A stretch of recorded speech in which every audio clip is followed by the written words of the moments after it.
The news that just surfaced in late January 2026 reveals what appears to be a strategic pivot in the decades-long economic war over technological supremacy.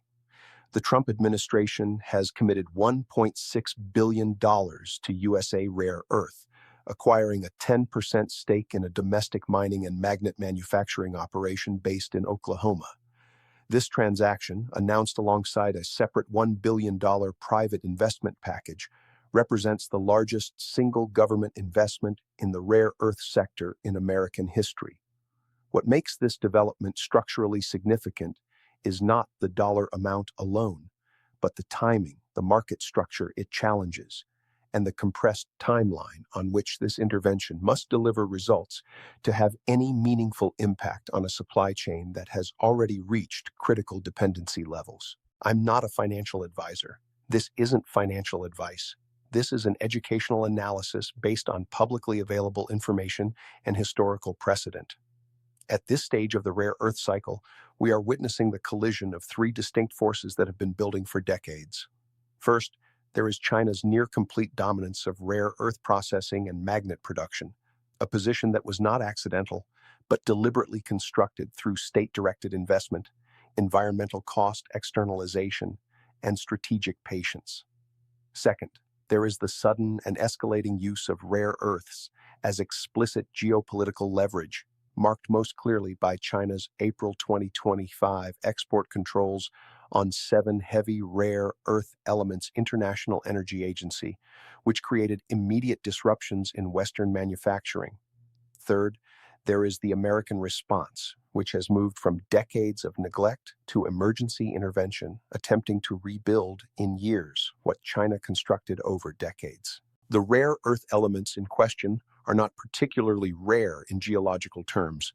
They exist in deposits across the globe.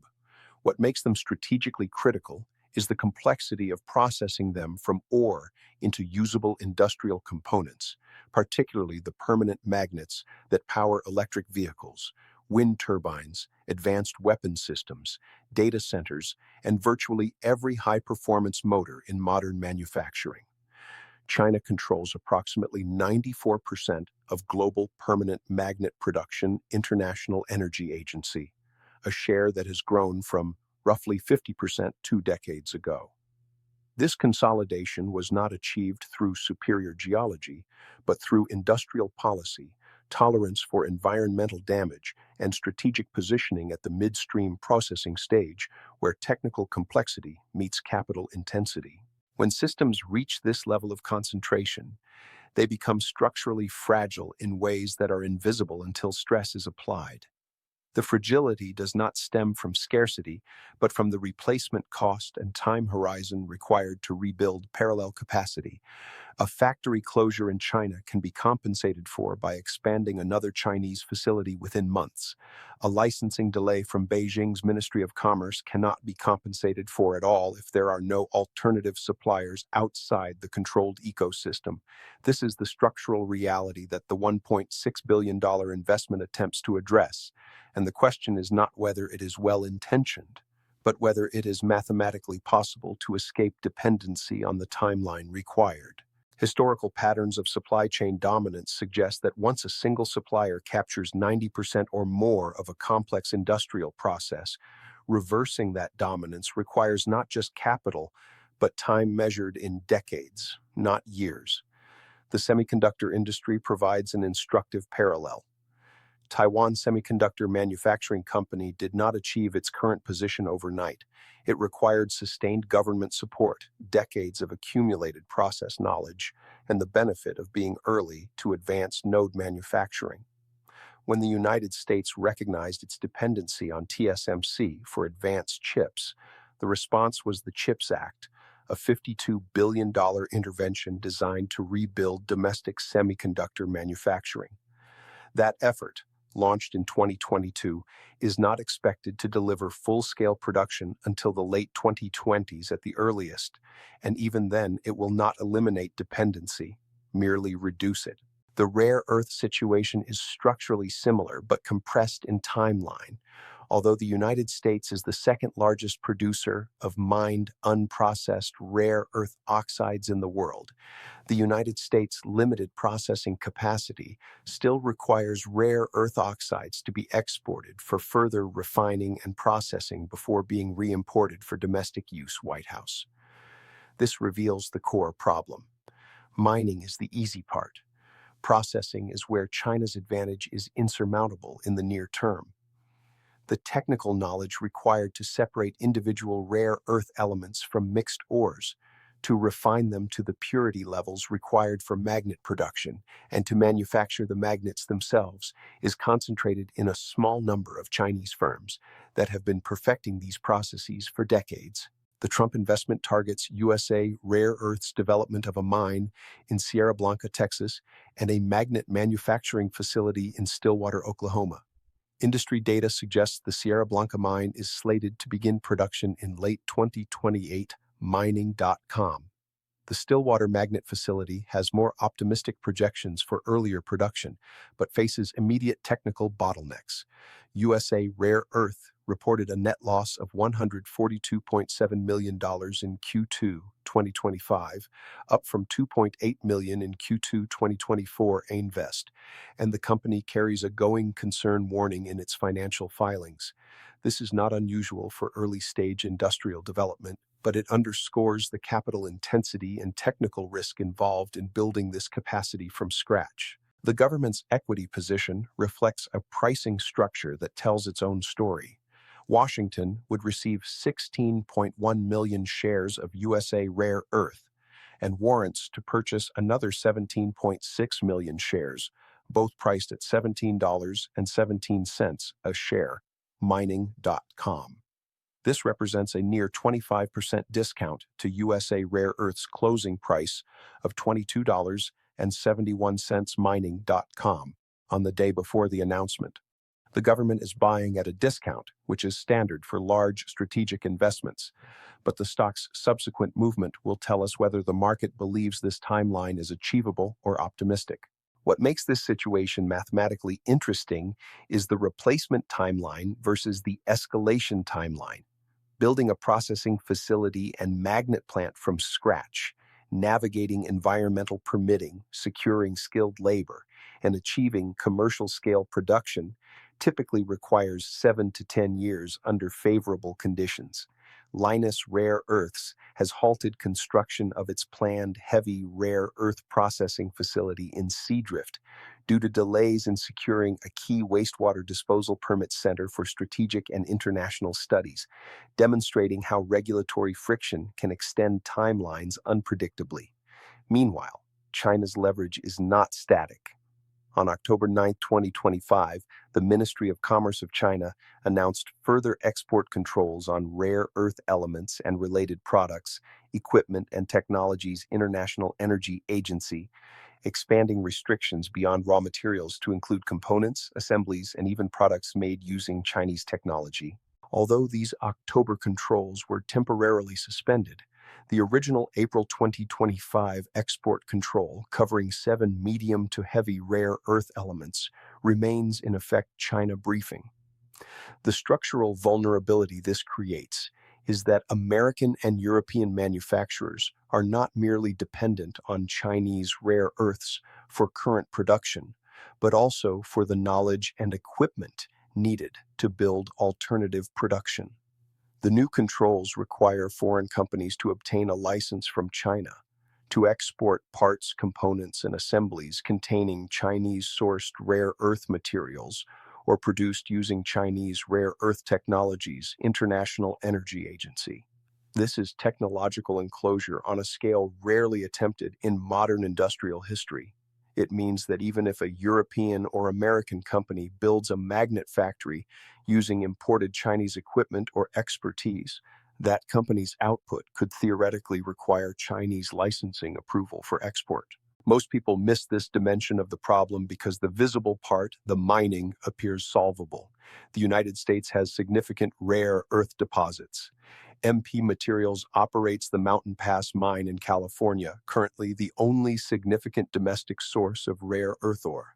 but the United States exports over 95% of its domestically mined rare earths to Asia for processing and refining into metal alloys econofact. This is not a choice driven by comparative advantage in the traditional sense. It is a choice driven by the absence of alternatives. The processing infrastructure does not exist domestically, and building it requires not just capital and time, but also technical knowledge that is closely held. Historical precedent suggests that breaking monopolies in complex industrial processes is possible, but it has never been achieved quickly. Japan's response to China's 2010 rare earth export restrictions provides a case study. Following that crisis, Japan invested heavily in diversifying supply, funding research into alternative materials, stockpiling strategic reserves, and supporting rare earth projects in Australia and Vietnam. 15 years later, Japan remains heavily dependent on Chinese rare earths, though it has reduced vulnerability at the margins through substitution and efficiency improvements. The lesson is not that diversification is impossible, but that it is slower than policymakers anticipate and more expensive than initial projections suggest. The investment structure in the USA rare earth deal includes $1.3 billion in debt financing drawn from a facility created under the CHIPS and Science Act, administered through the Department of Commerce. This is conceptually similar to the semiconductor strategy, leveraging existing legislative authority to direct capital towards strategic industrial development. The logic is sound in principle. The challenge is execution under time pressure. Recent revisions to the Inflation Reduction Act's Section 45X Advanced Manufacturing Production Credit create uncertainty for long-term investment Center for Strategic and International Studies, with the credit phasing out by 2033. This creates a mismatch between the investment horizon for rare earth infrastructure, which extends decades, and the policy support window, which extends less than a decade. What accelerates this particular cycle faster than historical precedent is the convergence of multiple demand drivers. Electric vehicle production is ramping globally, with each EV requiring significantly more rare earth magnets than a traditional internal combustion vehicle. Wind turbine installations are accelerating as part of decarbonization efforts, with each large turbine requiring hundreds of kilograms of rare earth magnets. Data center construction for artificial intelligence is expanding rapidly, with high-performance servers using rare earth-based components throughout. Defense modernization programs across NATO countries are increasing demand for precision-guided weapons, radar systems, and electronic warfare equipment, all of which are rare earth intensive. This means demand is not linear. It is compounding across multiple sectors simultaneously. The impact on real people manifests in ways that are initially invisible, then sudden. An automotive plant in Michigan does not immediately shut down when Beijing tightens export licensing. First, there are inventory buffers. Then there are alternative suppliers, which are exhausted quickly because they are small. Then there are production adjustments, where manufacturers try to redesign products to use fewer rare earths or different materials. As export volumes fell sharply in April and May, many car makers in the United States, Europe, and elsewhere struggled to obtain permanent magnets, with some forced to cut utilization rates or even temporarily shut down factories' International Energy Agency. This is the sequence: inventory depletion, followed by production disruption, followed by facility closures or relocations. The price mechanism provides early warning signals that most market participants ignore until too late. Even after trade volumes recovered, rare earth prices in importing countries remained elevated, with European prices reaching up to 6 times those in China International Energy Agency. This price divergence is not a temporary arbitrage opportunity. It is a structural feature of a market where the dominant supplier can segment markets geographically and enforce different pricing regimes through export controls. A European manufacturer paying 6 times the Chinese price for the same material is not competitive with a Chinese manufacturer. Over time, this price differential does not encourage new supply. It encourages manufacturing relocation to China, which deepens dependency. Common objections to this analysis typically focus on substitution or recycling. The argument goes that if rare earths become too expensive or restricted, industry will find alternatives. This is partially true, but time-limited and scale-constrained. According to scientists, it is difficult and often impossible to replace rare earth elements because of their unique properties. Michigan Journal of Economics. Some applications have partial substitutes. Samarium cobalt magnets can replace neodymium iron boron magnets in some applications, though with performance trade-offs. Induction motors can replace permanent magnet motors in some electric vehicles, though with efficiency losses. But for high-performance applications in defense, aerospace, and advanced industrial equipment, there are no substitutes that maintain the required performance specifications. Recycling faces similar limitations. Urban mining, recovering rare earths from discarded electronics and equipment, is technically feasible and environmentally attractive. Industry estimates suggest recycling could supply up to 20% of American rare earth demand by 2026 under optimistic scenarios, but this faces chicken and egg problems. Recycling infrastructure requires steady feedstock, meaning large volumes of end-of-life equipment containing rare earths. That equipment is only now reaching end of life in meaningful quantities, and collection systems are not yet established at scale. Even with mature recycling infrastructure, it supplements primary supply rather than replacing it. The systemic convergence that makes this moment particularly unstable is the alignment of geopolitical tension with supply chain concentration with accelerating demand. Any one of these factors alone would create market stress. All three together create the conditions for sudden, nonlinear disruption. Beijing's willingness to use rare earth access as explicit geopolitical leverage, demonstrated repeatedly through 2025, changes the calculation for Western manufacturers. Previously, Chinese rare earth dominance was treated as an economic fact, uncomfortable but manageable through market relationships. When it becomes a tool of statecraft, deployed in response to tariffs or other policy disputes, the nature of the dependency changes. The forward-looking question is whether the capacity being built through the USA rare earth investment and similar projects in Australia, Europe, and Japan can come online fast enough to matter during the critical window. The Department of Defense committed $400 million to MP Materials to expand processing at Mountain Pass and build a second domestic magnet plant investing news network, securing supply for defense applications.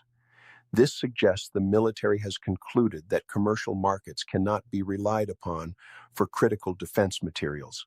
That is a profound statement about supply chain fragility. The mathematical reality is that building a complete mine-to-magnet supply chain outside China requires simultaneous success across multiple stages, each with its own timeline and failure modes.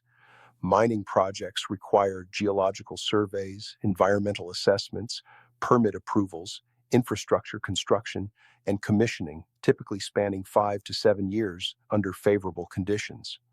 Processing facilities require even longer development timelines because they involve complex chemical engineering, waste management systems, and regulatory approvals for handling radioactive and toxic materials.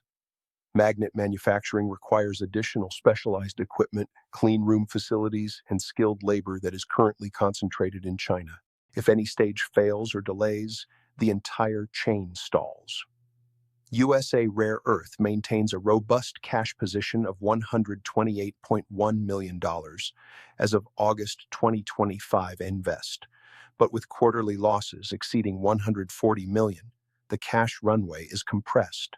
The company needs to demonstrate technical progress and secure additional capital to reach commercial production. This is typical for capital-intensive industrial development, but it also means the margin for error is thin.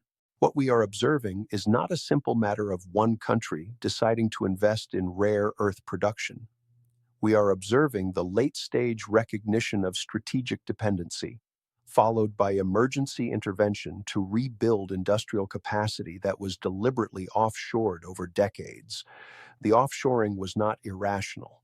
It was economically efficient under the assumption that global supply chains would remain politically neutral and commercially available.